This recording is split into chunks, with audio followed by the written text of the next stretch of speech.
Bonjour à tous et à toutes. La Commission économique affiche cette année un bel optimisme pour son activité, une croissance d'environ 10%, y compris révision de prix, portée essentiellement par le génie civil et l'activité VRD. La Commission économique a mis en place cette année un groupe de travail pour appréhender l'activité apportée par les Jeux Olympiques 2024. Nous avons travaillé sur le gazole non routier que le gouvernement nous oblige à payer plein pot à partir de 2021. On a également les délais de paiement qui sont compliqués et qui actuellement, malheureusement, ils sont encore en train de s'allonger, puisque de 60 jours qui doit être le véritable délai de paiement, je ne parle pas de 45 jours, mais de 60 jours, on serait bien content, on arrive à 85-90 jours de délai de paiement, ça fait beaucoup. Les actions structurantes et d'envergure initiées en 2019 et qui vont se poursuivre en 2020 sont axées essentiellement autour de l'économie circulaire. Elles ont tout d'abord consisté à participer activement à l'élaboration du plan régional déchets et particulièrement à la partie déchets du BTP et à définir des objectifs ambitieux mais réalistes en termes de recyclage et de valorisation des déchets et des blés du BTP.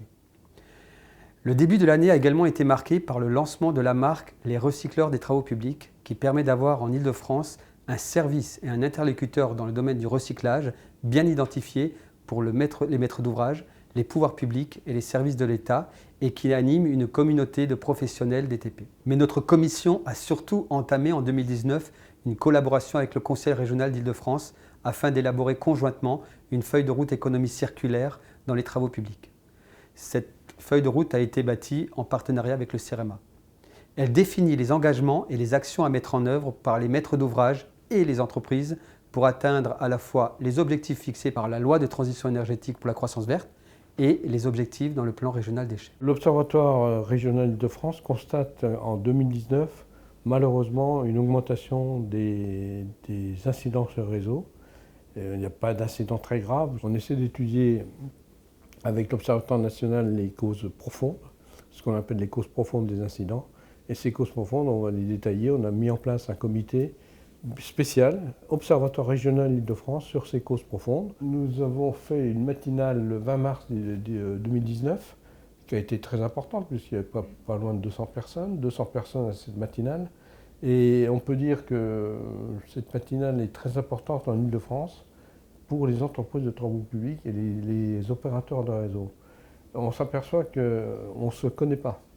Entre l'observatoire, les membres de l'observatoire, les entreprises et les opérateurs de réseau, il y a besoin de connaissances et de liens. Et ce forum a servi à renforcer ce lien. L'année 2019 a été riche dans le domaine de la santé, la prévention et la sécurité. Notre point d'orgue a été la matinale du 4 octobre, qui a rencontré un vif succès. Les sujets traités ont été le C2P, compte professionnel de prévention, et le référentiel TP. La réforme des services de santé au travail, les nouveaux CACES et l'IPR, test de connaissances pour l'intervention à proximité des réseaux. Au cours de l'année, nous avons invité par l'intermédiaire de l'OPP-BTP des startups afin qu'elles nous présentent leurs projets innovants. Fin 2018, la Commission sociale a préparé et négocié les accords de salaire 2019 portant sur les minima des ouvriers et ETAM ainsi que sur les IPD. Ensuite, la Commission sociale a élaboré les fiches mandataires. En 2019, la Commission sociale a particulièrement accompagné les entreprises dans le cadre de la loi travail. Cette année, pour répondre aux enjeux de promotion des métiers de la construction et répondre aux besoins en compétences de nos adhérents, les fédérations mettent en place des informations sur les métiers, organisent des sessions de découverte en entreprise, proposent des formations courtes, préqualifiantes et montent des plateaux techniques sur l'ensemble du territoire francilien. L'objectif étant de construire des parcours d'insertion adaptés pour accompagner les personnes prêtes à intégrer la filière.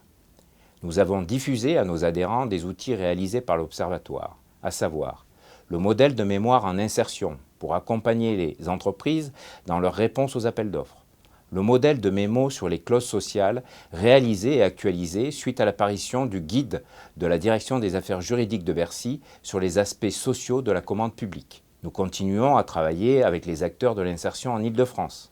Mobilisation des membres face au phénomène de surenchère des taux d'insertion, avec la perspective des grands projets, Grand Paris Express, Jeux olympiques et paralympiques ou encore nouveau programme national de renouvellement urbain.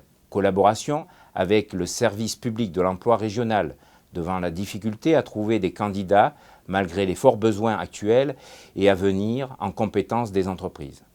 Participation et contribution aux travaux de l'Observatoire des clauses sociales régionales, également piloté par le GIP Maximilien.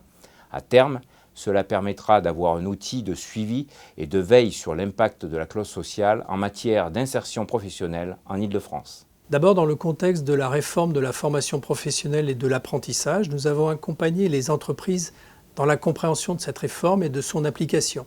Nous avions invité lors d'une matinale Constructif Île-de-France et la FNTP. Le but, c'était de présenter le nouvel OPCO. Dans un autre contexte, nous avons réactualisé les données prospectives du contrat d'études. L'idée, c'est d'identifier les besoins en emploi et compétences liés aux travaux du nouveau Grand Paris, avec pour but d'actualiser donc la référence de l'offre de formation et d'enrichir la cartographie des métiers liés à ces travaux. Une restitution sera prévue en décembre 2019. Nous avons accompagné d'autre part la mise en place du nouvel acteur incontournable qui est Connexiance pour la formation des travaux publics en Île-de-France. En ce qui concerne les certificats de qualification professionnelle, 2 sessions route se sont tenues cette année avec la traditionnelle organisation d'une cérémonie des talents des travaux publics en mars 2019. Il est toujours sympathique et émouvant de voir la profession marquer sa reconnaissance pour des jeunes qui n'ont pas forcément connu ni l'école ni les études. En ce qui concerne l'Olympiade des métiers, nous avons participé au final national pour les métiers d'aménagement urbain et réseau de canalisation qui se sont tenus à Caen cette année. Enfin, une expérimentation originale, la mutualisation pour une quinzaine de jeunes collégiens du stage de 3e dans la profession.